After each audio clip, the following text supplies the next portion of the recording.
Hello, everyone. Welcome back to the Pink Hub. I'm Henry. Today, I will teach you a secret. The secret to speaking fluently is to think in English. Today, I will teach you how to think in English.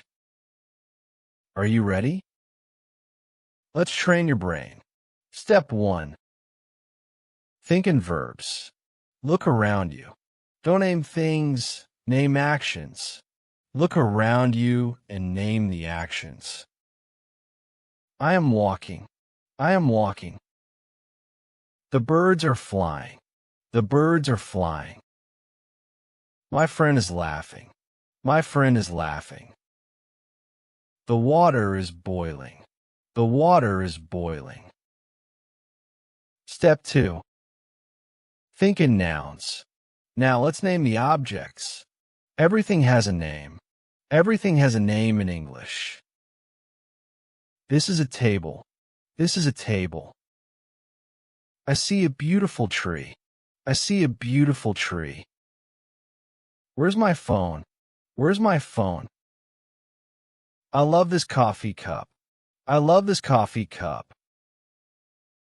Step 3. Think in sentences. Now, let's connect the words. Keep it simple and short.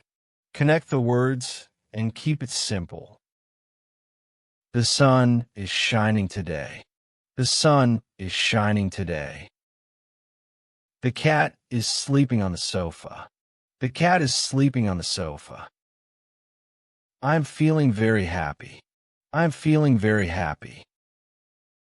My family is having dinner. My family is having dinner. Step 4. Talk to yourself. This is the best exercise. Talk to yourself in English every day. Talk to yourself in English every day. What am I doing now? I am cooking. What am I doing now? I am cooking. What will I do tomorrow? I will visit the park. What will I do tomorrow? I will visit the park. Conclusion. Thinking in English is a habit. Practice these steps for 5 minutes every day. Practice for 5 minutes every day, and you will become fluent. You did a great job today. I am proud of you. Don't forget to subscribe to the Pink Hub, and I'll see you soon. Bye for now.